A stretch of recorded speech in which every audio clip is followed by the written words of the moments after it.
Bob Scully's World Show is made possible in part by GDI, Commercial Cleaning Services, one provider, one solution. And by Clocks Technologies, Biophotonic Lighting, manages skin from within.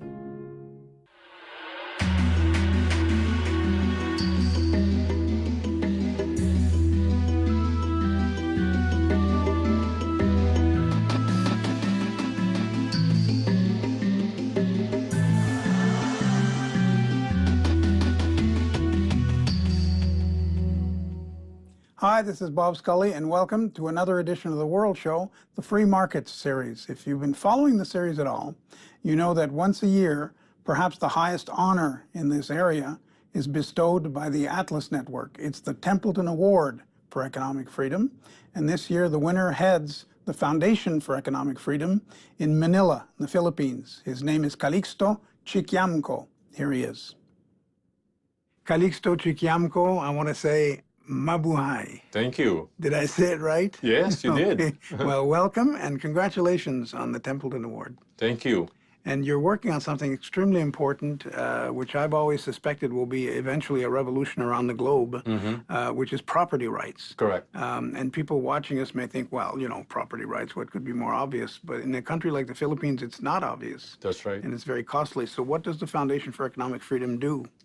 Well, it's a public advocacy organization. We advocate for market-oriented reforms and expanding economic freedom in the Philippines.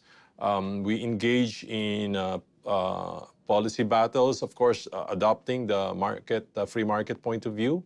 So at the same time, we are also focusing on property rights because we believe in that having secured and well-defined property rights is a key to economic development.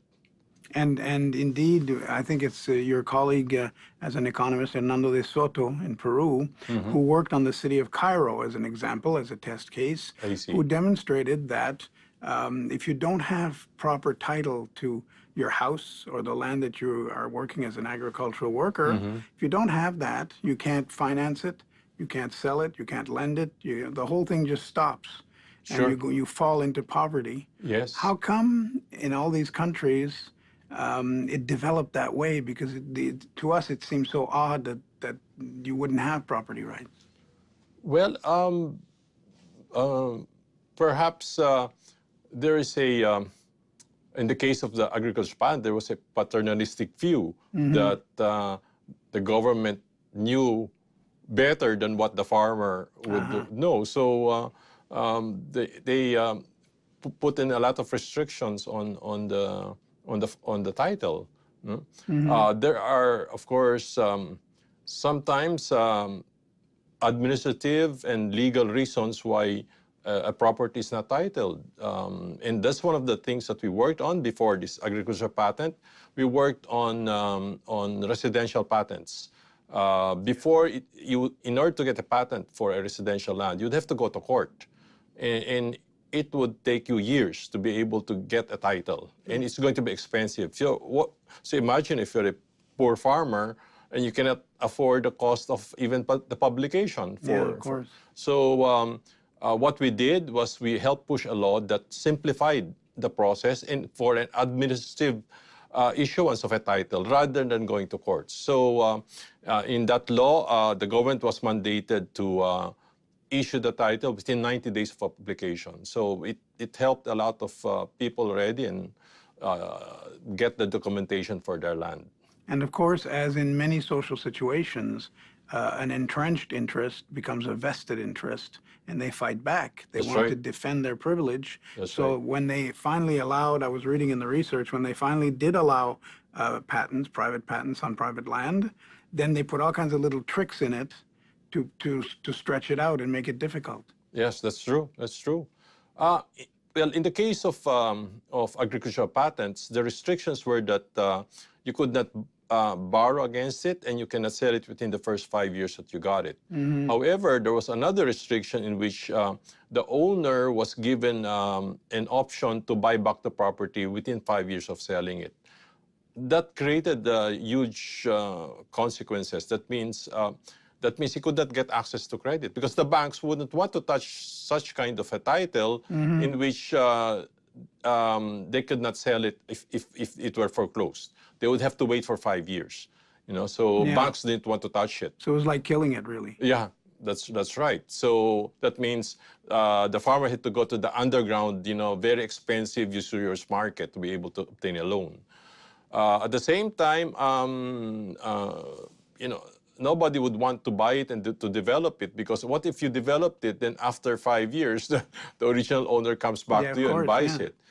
In fact, one of our supporters for that bill was the solar industry, you could imagine. Why is that?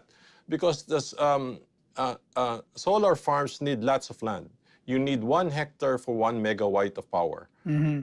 So if you imagine if you're in the countryside and you want to consolidate land, for let's say 100 megawatts, to do a park. And there are actually agricultural patents on the land. What if you buy them and you develop a solar farm, then they go out and buy you back within 5 years. So and you're forced to sell at the price you that's right. paid. So that is why the removal of the restrictions really liberated the market.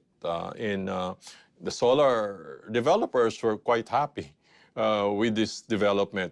We didn't Of course. imagine them as one of the original supporters. We thought it was only going to be the banks. But it turned out that even the solar developers are having difficulty. And did in the give and take of this negotiation, the ones who had put in the restriction and so on, they didn't just abolish it because you wanted it abolished. You had to fight for your rights. How big a fight was it? What kind of fight? Well, in this particular case, not that much because we work silently to get it done. So the potential oppositors, especially the leftists, did not have a clue what was going on. Because they wanted to nationalize, probably. Oh yeah. In fact, the Philippines has 2 kinds of rural land. One is these agricultural patents. This is where the government, from its own land, gives it to the farmer. Then there's what they call our land reform. That means it's already private land, but the government forces the landlord to sell it to the peasant. And these are what you call, land reform properties. Yeah. The problem with that is that first, it took them 30 years. So, I mean, there's an uncertainty about, why would you buy a land and the government will force you to sell it to the peasant? So it created uncertainty in the rural land market, and so nobody wanted to invest anymore in rural land because of that uncertainty. And secondly, then the government put in a restriction that you cannot borrow against it and sell it within the first 10 years. So again, it's getting to be a little bit... So what happened in our land reform was that it caused what we call the redistribution of poverty. In other words, it did not create prosperity, it did not increase productivity. So we still have that problem, that portion of land that was land reformed, because again, those type of titles still have those restrictions. And we are hoping that we could also push for a reform measure that will address this problem. But of course, in this particular case, especially the leftists and even the bureaucrats are against reforming the system, because whenever there are restrictions, there's a reason for them to be able to ask for a bribe. Indeed, and that's probably how they make their living. That's correct. That's correct. Yeah, it's really pure rent seeking. And when you say it's still like that, does that mean that you have to go plot of land by plot of land with a court order of some kind and start over each time? To get a patent on it or to get the patent lifted? No, these are, I said, there's a difference. The patents, agricultural patents, those were given from government land, public land, and given to the farmer. The others are already private land. There were landlords. So the government forcibly took it away from you and gave it to the peasant. And that is, they created a quasi-title, they call that Certificate of Land Ownership Awards. But those had restrictions. As I said, they could not borrow against it, they could not sell it. And you cannot own more than 5 hectares of land. That's in the law. Which isn't much. Which isn't much. It leads to fractionalization of land. In fact, right now, because of death of the farm, the heirs would subdivide it. And the average size of farmland in the Philippines is only 1 hectare. Too small for economies of scale. Yeah, of course. And again, this is a violation of our idols, Ronald Coase of the University of Chicago, is that it does not allow efficient farmers to buy out inefficient ones. Yeah, of course. Because which should normally happen. You're only limited to 5 hectares. No matter how successful you are, you cannot buy out your neighbor, assuming that neighbor is not productive. But that must be pretty discouraging. All these hurdles and these difficulties that they put in the way. You need courageous farmers to get to the bottom of this. Sure, but that's the reason why agricultural productivity in the Philippines is the lowest in the ASEAN region, and our food production is even lower than our population growth. So it's such a huge problem for the Philippines. And that is the reason also why poverty in the Philippines is still quite high. Yeah. It's still about 25% of the population. And most of them are in the rural areas. Again, because there's a lack of agricultural productivity because of all of these policies. And we've had on the show people from the freedom movement, people like Tom Palmer, who's actually at the award ceremony last night where you won your prize, who risked their lives and who worked with other people risking their lives to disseminate ideas, books, or changes in laws and so on. That's why I was asking earlier about a fight. The Philippines, we think of it as a country boiling under the surface. You know, there's religious and ethnic conflicts and so on. Were you embroiled in all that? Were you targeted in all that? Of course, we would always be criticized, especially by the Marxists in the Philippines. They'd always be said that we are tools of we are foreign agents of foreign power. That's the usual criticism when you advocate market-oriented reforms. Sure. You're stuck between an enviable choice between Islamic militants and Marxist militants. That's true. It's probably not much fun. It's true, but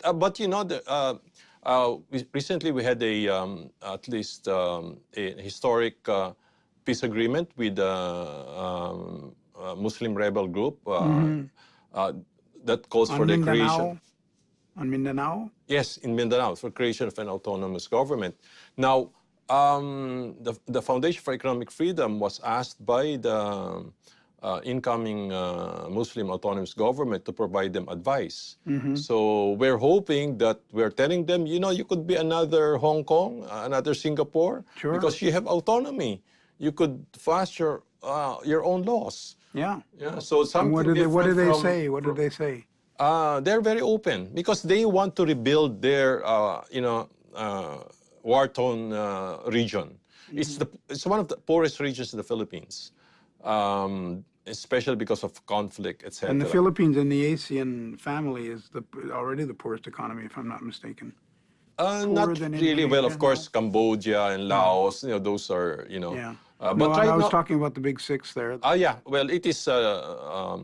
But right now, the Philippines has sort of made a turnaround. It's growing at around 6% per year. It's helped by the fact that it has a young population. The average age in the Philippines is only about 23, 24 years old. Compared with, Thailand, for example, their working age population is shrinking. So they have a huge problem. Like China itself. Yeah, China itself, I think about 3 years ago, their working age population is started to shrink. and they're going to have a huge problem down the road. And there was a poll, a regional poll that was done. I was looking, sort of digging deeper a little bit, and they found a constant, which is in each of those 6 countries, but worst of all in the Philippines. The young people say, yes, I want to find work, I want to do this, I want to do that, but not here, not in my country. I want to go to the other country. Sure. That too is discouraging. It means, people are not, it's not a vote of confidence. Yes, because again, it's the investment climate in the Philippines quite discouraging. So if there lack of investors, lack of jobs. Yes. So young people want to go abroad and work, So it's a irony. All this, especially the protectionists, they say, oh, this is the way to build our country, is to shut off, foreign goods, etc. The mercantilist. Yeah, so what happens? An example here is sugar. It's highly protected.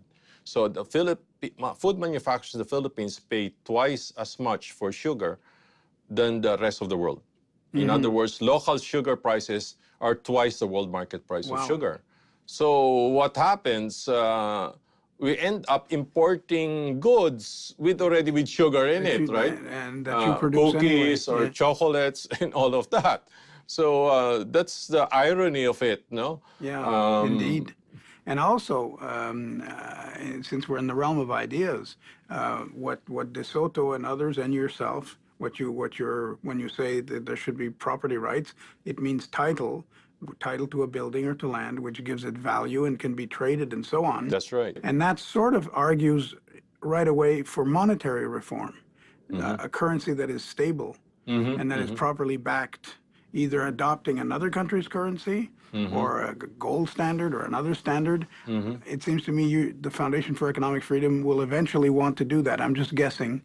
But you'll want that as part of the mix. You'll need a stable currency. Well, right now, inflation in the Philippines is not a problem. In a way, the problem is man-made. It's because of restrictions. Inflation before was high. The reason being is that the government had a monopoly on rice importation. So our rice prices were quite high, maybe 40% higher than the world market price. Really? So what happens with this high rice prices, therefore high inflation, then you have workers who are will be restive because their food costs are quite high. So fortunately, this year, the foundation helped in part of that campaign is that now the government abolished the rice importation monopoly and let the private sector import rice. There was a dramatic decline in inflation. And the biggest beneficiary was the poor, because the poor was the ones who suffer most from high prices. Overpaying, yeah. So in that sense, it's not too much of a problem at this point. So the key really is free trade in open markets. Which is what you're aiming for. Yes, that's what we're aiming for. Of course, there are those vested interests who are opposing you. The sugar planters are opposing you. They're saying, we cannot compete with the rest of the world. But at least what they do is public, because these are world prices, these are commodities, so at least they can't escape scrutiny. But I was just going to ask, how do you there are many types of corruption in the developing world, of course. There's the corruption of civil servants, sometimes a regime, an autocratic regime, sometimes it's just banditry, it's just outlaws out there and on the streets. What form does corruption take in the Philippines?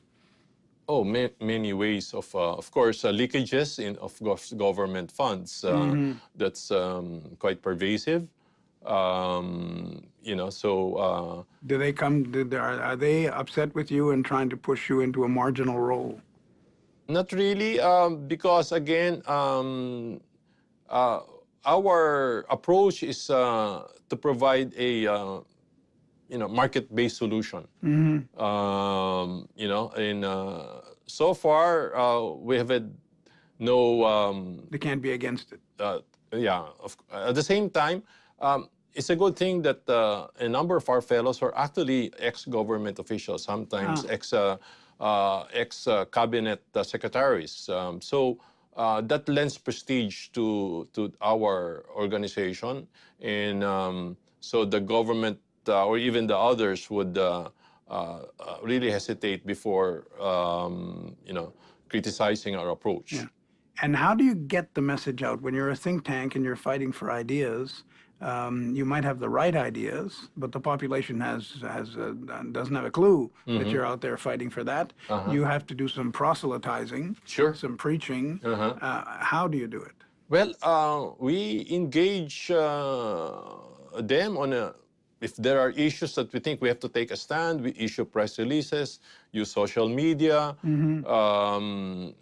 interact with decision makers, build a coalition, and then present our demands to a particular government official. Okay. So that's how we do it. And nobody stops you. Can you go into the schools and talk to students? Oh yeah. Nobody. Well, the Philippines is now still a formal democracy, so there'll be no problem. I know that the image that of there's authoritarianism, but this is right now on paper it's still democratic, and we are free to criticize the president or whoever the high government officials. I personally have criticized some of the president's policies, especially the populist. Populism is all over the world. It's gaining ground. Has he called you? Because they say he picks up the phone and calls people, the president. Well, in my case, so far, no.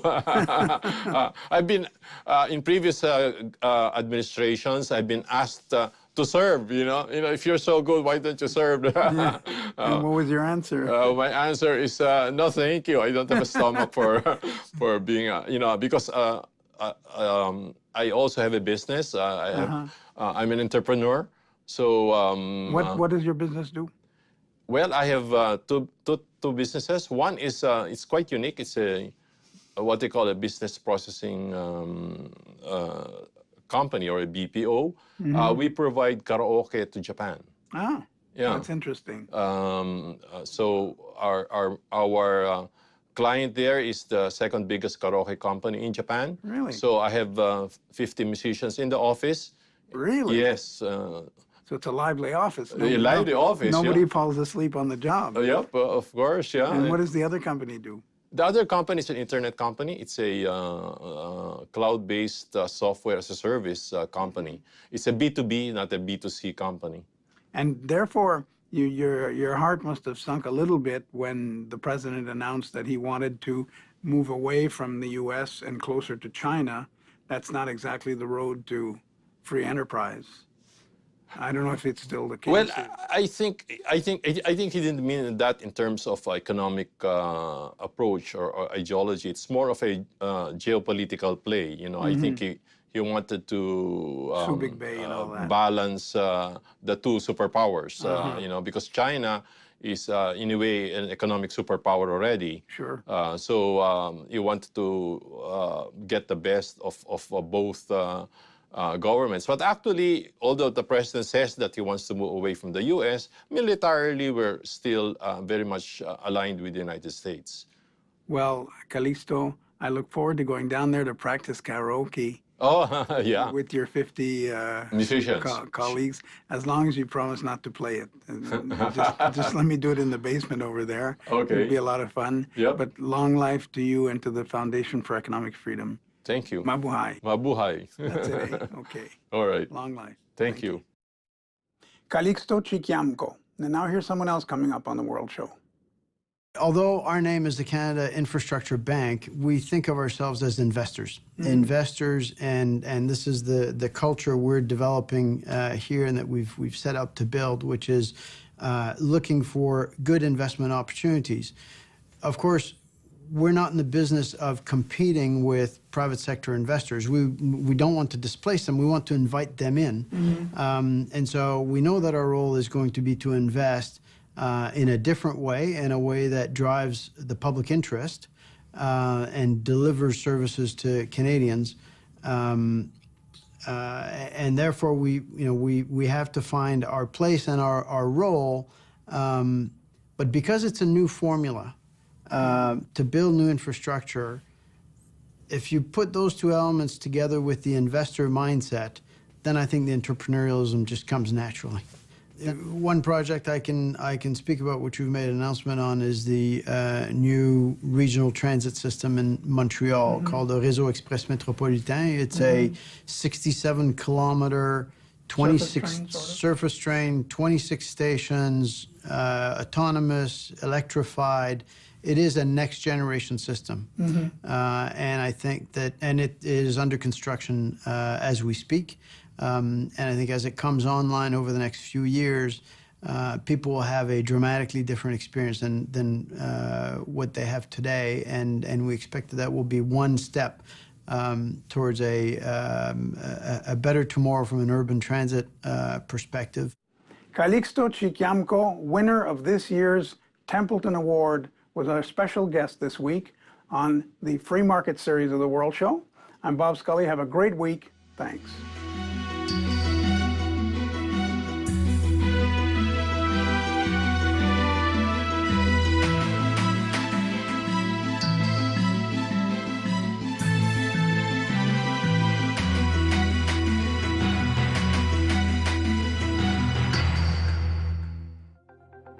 Bob Scully's World Show was made possible in part by GDI, commercial cleaning services, one provider, one solution.